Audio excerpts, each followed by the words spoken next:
Hello बच्चे, नमस्कार। लीजिए इस वीडियो में आपके लिए जो है लेके आए हैं हमारे प्रश्नवाली 2.2 अध्याय नंबर 2 बहुपद संबंधी जो है प्रश्नवाली 2.2 चल रही है। और ये इसका पहला क्वेश्चन बोलता है कि निम्न द्विघात बहुपदों के शून्यक ज्ञात कीजिए, साथ ही शून्यकों का योगफल और शून्यकों का गुणनफल के बीच में जो है गुणांकों के बीच में जो संबंध की सत्यता की जांच करना है। वैसे तो आपको जो है एग्जाम्पल में इससे संबंधित क्वेश्चन करवा चुका हूं, लेकिन देखिए एक्सरसाइज में अपन करवा लेते हैं। ठीक है, कोई दिक्कत नहीं है।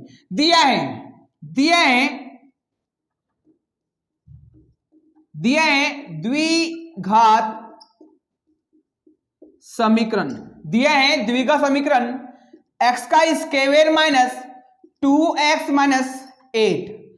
इस वाले द्विघात बहुपद को सॉल्व करने के लिए हम सबसे पहले गुणनखंड विधि का प्रयोग कर रहे हैं। अब गुणनखंड विधि का प्रयोग करने के लिए बोलते हैं कि सबसे पहले क्या करते हैं, सर्वप्रथम क्या करते हैं, पहले पद के अंक का गुणा अंतिम पद के अंक से करते हैं। अब पहले पद का अंक कितना दिया है, धन 1। किसी भी चर राशि के सामने में किसी प्रकार की संख्या दिखाई नहीं देती बच्चों, इसका मतलब उसके सामने 1 रहता है। और किसी भी चर राशि रहे या अचर राशि रहे, इनके सामने में किसी प्रकार का चिन्ह दिखाई नहीं देगा, मतलब धन और ऋण से हमारा आशय है। तो यहाँ पे किसी प्रकार का चिन्ह दिखाई नहीं देगा, इसका मतलब बच्चों यहाँ पे धन का चिन्ह रहता है।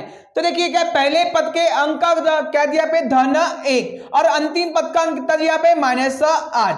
कहते हैं कि धन का गुणा ऋण में करते हैं, धन का गुणा ऋण में करते तो ऋण होता है, और 8 1 का 8 हो जाएगा।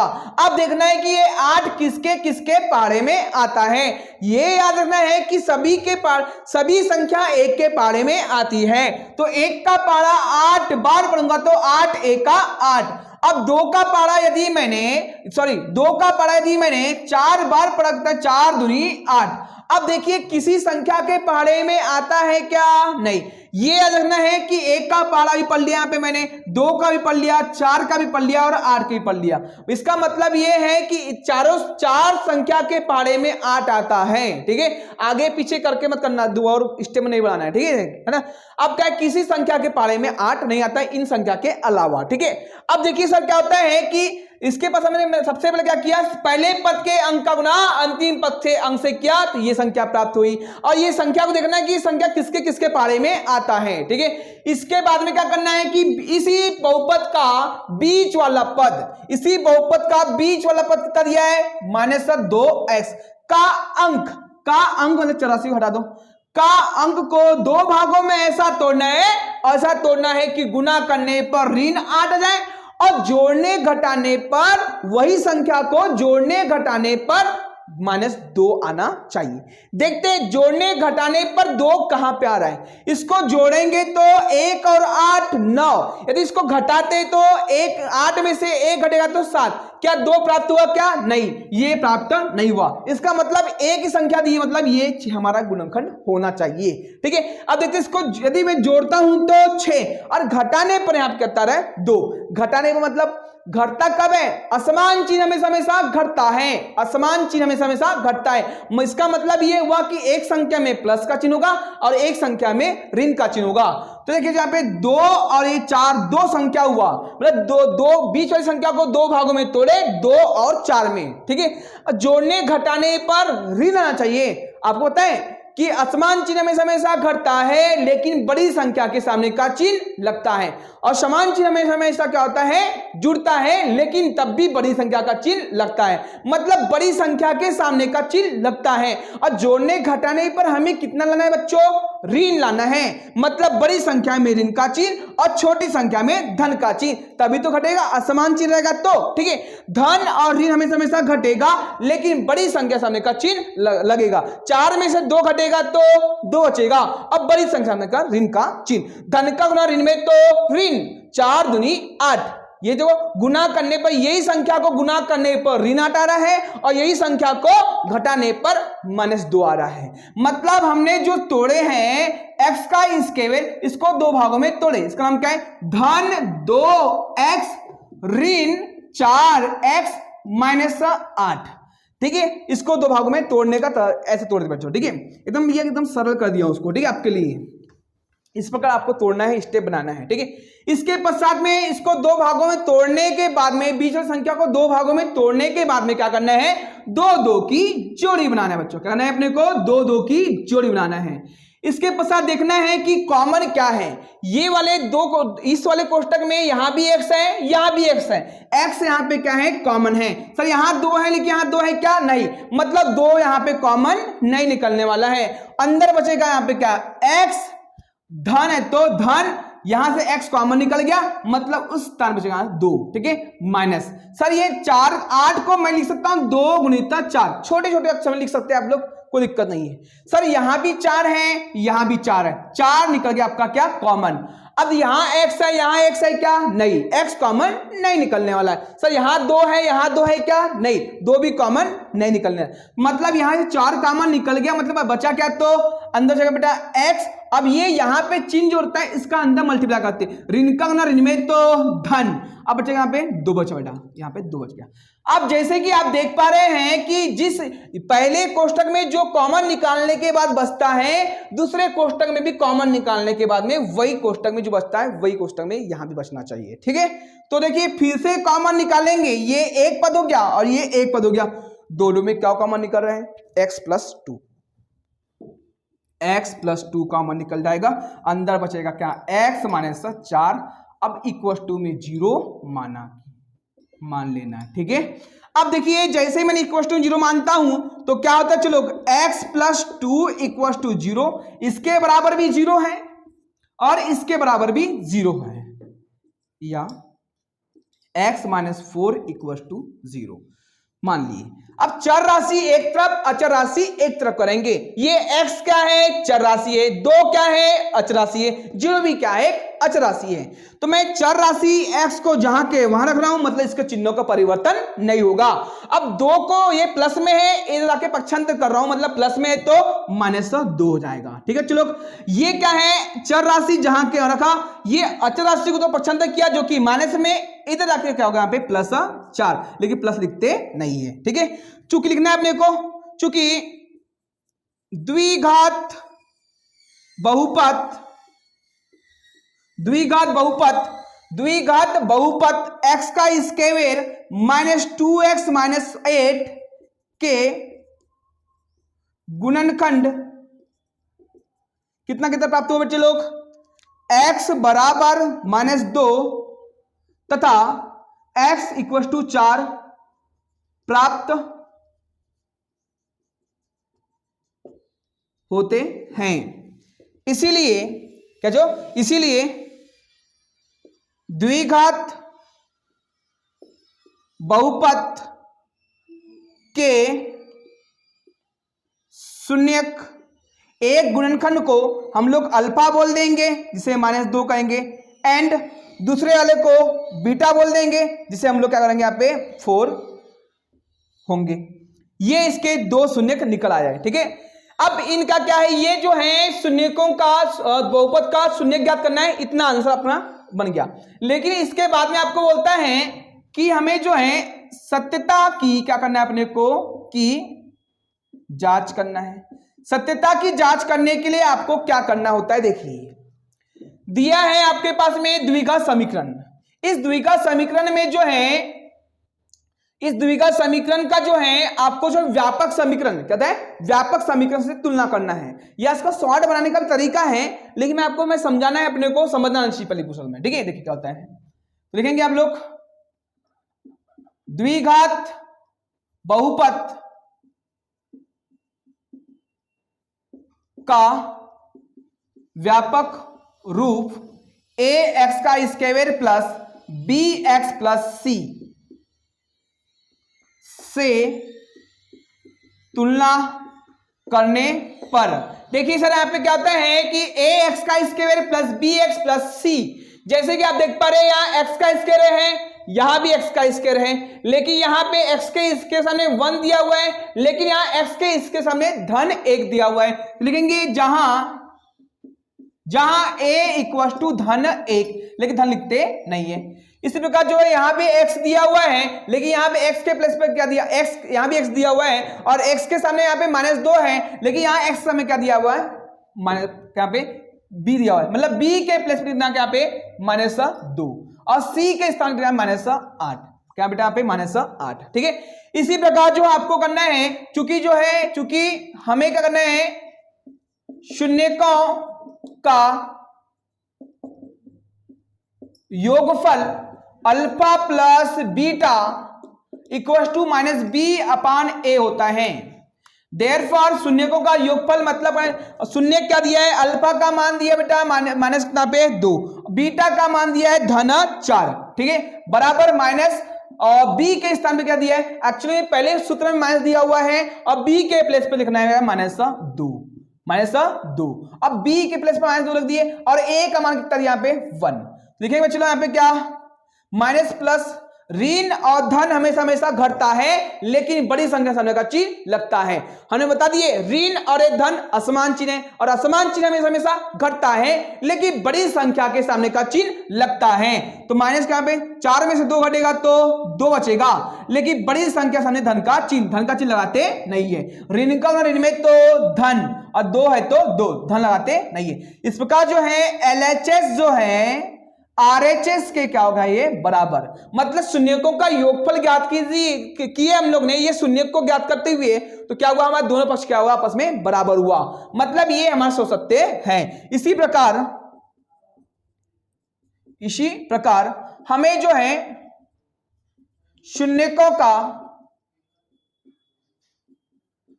गुणनफल ज्ञात करना है, मतलब अल्फा इंटू क्या पे बीटा C/A होता है। अल्फा का मान दिया है -2, बीटा का मान दिया है +4 और C का मान कितना दिया है -8 और A का मान कितना दिया है 1। जैसे जानते हैं प्लस का गुना माइनस को ना प्लस में, ऋण का गुना धन में करेंगे तो ऋण होगा 4 दूनी 8 इजिकल टू यहाँ पे -8। यहां भी क्या हुआ, LHS जो है RHS के क्या ये बराबर प्राप्त हो गया। मतलब हमारा क्या है, यहां पे जो हमने शून्य ज्ञात किए हैं जो हमारा सो सकते हैं। ये रहा आपका प्रश्न वाली 2.2 का पहला सवाल का सॉल्यूशन कंप्लीट। ठीक है, इसी वीडियो में आपको जो है मैं सेकंड सवाल भी सॉल्यूशन करने वाला हूं और सेकंड सवाल बोलता है 4s का स्क्वायर -4s + 2। देखिए चलो क्या दिया है,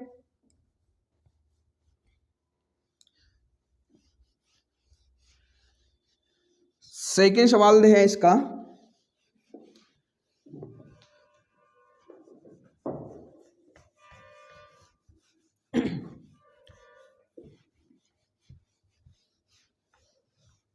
देखिए सेकेंड सवाल आपके पास में दिया हुआ है, क्या दिया, चलो 4s का स्क्वायर -4s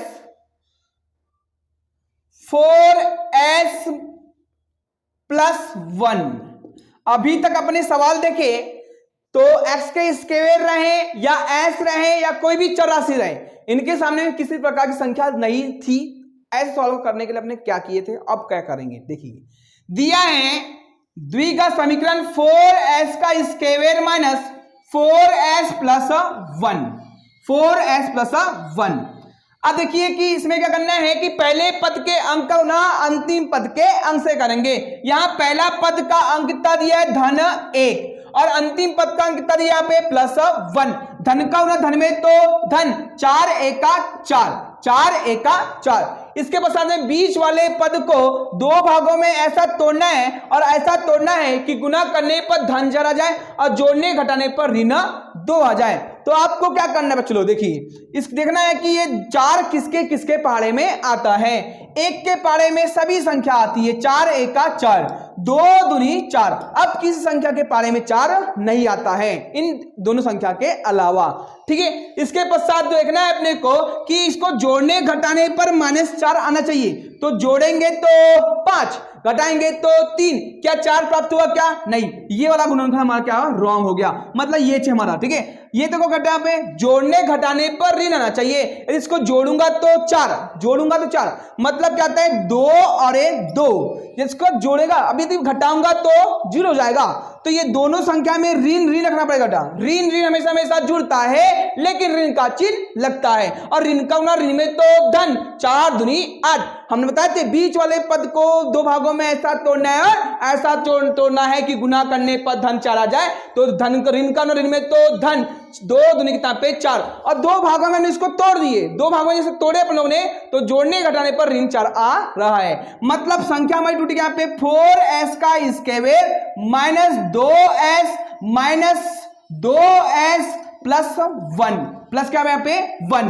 अब इसके पश्चात में क्या करते हैं, चलो इसके पश्चात में क्या करते हैं, दो दो की जोड़ी बना देते हैं। अब देखना है कि ये दोनों संख्या में दोनों ही पद में क्या कॉमन निकल सकता है। इसको मैं लिख सकता हूं 2 गुणित दो छोटे छोटे अक्षर लिख सकते हैं समझने की दृष्टि से, ठीक है। यहां भी 2 है, यहां भी है, 2 कॉमन निकल जाएगा, ठीक है। यहां पे 2 है और 2 यहां पे है क्या, नहीं, ये वाला 2 कॉमन नहीं निकलेगा। यहां पे 2 बार s है, यहां पे 1 बार s है, तो 1 बार s कॉमन निकल गया। तो अंदर कोष्टक में बचा क्या, तो अंदर जहां पे 1 2 यहां का 1s, अब बचा यहाँ पे माइनस, यहाँ पे 2s दोनों कॉमन निकल गया, मतलब उस स्थान पे कुछ नहीं बचा, मतलब 1 बचता है। तो यहाँ बचेगा यहाँ पे 1 माइनस, सर यहाँ पे 2 है, यहाँ पे 2 नहीं है, मतलब 2 कॉमन नहीं निकलने वाला है। यहाँ s है, यहाँ s है क्या, नहीं, s भी कॉमन नहीं निकलेगा। मतलब उन दोनों संख्या में इन दोनों पद में कुछ भी कॉमन नहीं निकलेगा। इसका मतलब क्या होता है, इसका मतलब 1 कॉमन निकलता है, ठीक है। अब अंदर बचा क्या, 2s, इसके पश्चात में क्या करते हैं, अब चिन्ह डायरेक्ट लिखते नहीं है, इस चिन्ह का मल्टीप्लाई यहां करते हैं। ऋण का गुना धन में तो ऋण, अब माइनस होता है माइनस और 1 है तो 1, ठीक, ऐसा फिर से कॉमन निकलेगा। मैंने हमने तुमको बताया था इससे पहले वाले क्वेश्चन बताया था आपको कि दो इस कोष्टक में जो बचता है सेकेंड वाले कोष्टक में वही बचना चाहिए, ठीक है। तो अब फिर से कॉमन निकालते हैं, फिर से कॉमन निकालने के बाद में 2s माइनस 1 कॉमन निकल जाएगा, अंदर बचेगा 2s फिर यहाँ पे माइनस 1। ये इत्तेफाक था कि दोनों कोष्टक में सेम टू सेम आ गया, इज इक्वल टू 0 माना है। माना कि एक बार क्या करना है अपने को, 2x क्या चो 2s माइनस 1 इक्वल टू 0 मानना है और ये 2s माइनस इक्वल टू 0 मानना है। दोनों में चर राशि एक तरफ, अचर राशि एक तरफ, 2s माइनस 1, ये अचर राशि को तो पसंद कर देंगे, माइनस से जाकर प्लस हो जाएगा। ये s के गुणा में है, किसी संख्या किसी और गुणा में हो तो अगले वर्ग वो उसके बटे में चलाती है, मतलब भाग में हो जाती है। मतलब s इक्वल टू 1/2, या यहां भी ऐसे करना है 2s, ये माइनस में जाके प्लस हो जाएगा प्लस 1, ये क्या है इसके गुणा में इसके बटे आ जाएगा s इक्वल टू 1/2। दोनों का मान, दोनों ही शून्यकों का मान 1/2 1/2 आया, ये इत्तेफाक था, कभी कभी होता है ऐसा, ठीक है, वो दिक्कत नहीं है। अब देखिए क्या होता है, हमारा जो है यहां पे शून्य ज्ञात हो गया और जो है लिखना है अपने को, कैसे लिखना है इसको एग्जाम में यदि क्वेश्चन आया तो, चूंकि द्विघात बहुपद 4s का स्क्वायर माइनस 4s प्लस 1 के गुणनखंड s इक्वल टू 1/2 तथा s इक्वल टू 1/2 प्राप्त होते हैं। इसीलिए द्विघात बहुपद के शून्य, इसको अल्फा मान लेंगे, इसको बीटा मान लेंगे, alpha equal to 1/2 and beta equal to 1/2 होंगे, लिख लेना ऐसा, ठीक है। अब क्या करना है अपने को, सत्यता की जांच, ये पहला क्वेश्चन, ये यहां तक के आंसर के लिए इतना हुआ, ठीक है। सत्यता की जांच करना है। सत्यता की जांच करने के लिए अपना जो दिया गया समीकरण है, दिया गया जो बहुपद है, समीकरण लिखना है, इसको समीकरण नहीं लिखना है, इसको लिखना बहुपद। दिया गया बहुपद जो है इसको जो है अब तुलना करना है, क्योंकि द्विघात बहुपद का व्यापक क्या यहां पे व्यापक रूप क्या होता है, फार्मूला as का स्क्वायर माइनस प्लस है ना bs प्लस 1 प्लस सी से तुलना करने पर, देखिए यहां पे s दिया हुआ है और यहां भी s दिया हुआ है, s का स्क्वायर है, यहां भी s का स्क्वायर है, यहां पे a के स्थान पे क्या दिया है 4, तो लिखेंगे जहां a इक्वल टू 4, b के प्लेस पर क्या दिया यहां पे -4, चिन्हों के साथ में उठाना है भैया, चिन्हों के साथ में लिखते हैं, यहां प्लस चिन्ह लिखते नहीं, इसलिए लिखा नहीं है मैंने, ठीक है। क्या होता है कि यहां s दिया हुआ है, यहां भी s दिया हुआ है, यहां b के प्लेस पे क्या दिया है -4, तो यहां पे -4 लिखना है, c के स्थान पे कितना दिया यहां पे 1 दिया है, लिख दो बेटा। चूंकि आप जानते हैं द्विघात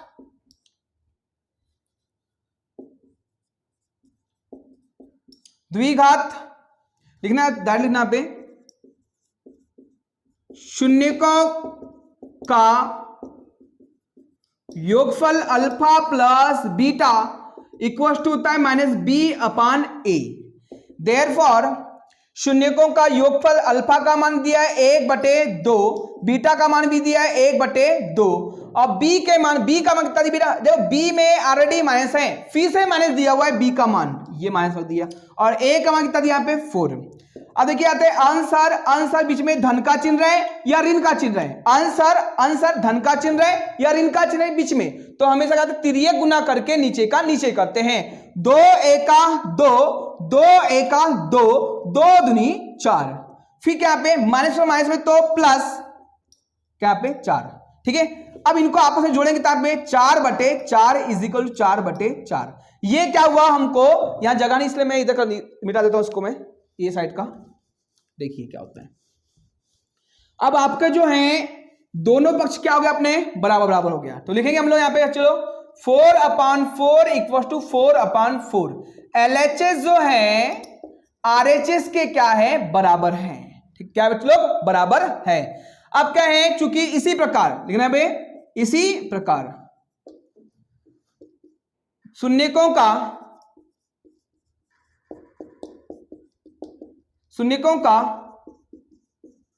गुणनफल शून्यकों का गुणनफल alpha into beta equal to C/A, क्या C/A। देयरफॉर शून्यकों का योगफल का गुणनफल कितना दिया, अल्फा का मान कितना दिया 1/2, और इसका जो है बीटा का मान 1/2 इजिकल C का मान कितना दिया, चलो 1 दिया हुआ है, और इसका मान कितना दिया 4 है।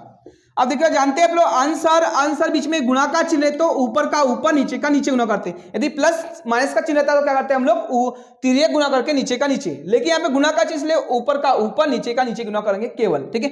1 एका 1, 2 दूनी 4, 2 दूनी कितना पे 4 इजिकल टू 1/4। यहां भी हमको क्या हुआ, LHS जो है बराबर हो गया RHS के, इति सिद्धम, क्या बेटा इति सिद्धम। ये रहा आपका जो है प्रश्नावली 2.2 का जो है सेकेंड सवाल का सॉल्यूशन। यदि एग्जाम में आता है तो आपको कंप्लीट ऐसा सॉल्व करना पड़ेगा, ठीक है। देखिए चलो आपने जो है हम लोग आपको जो है गुणनखंड विधि का प्रयोग करके हम लोग शून्य ज्ञात करना सिखाए, साथ ही आपको जो है आपका सत्यता की जांच करना भी सिखा दिए। मिलते हैं दोस्तों नेक्स्ट वीडियो में क्वेश्चन नंबर 3 के साथ में। धन्यवाद दोस्तों।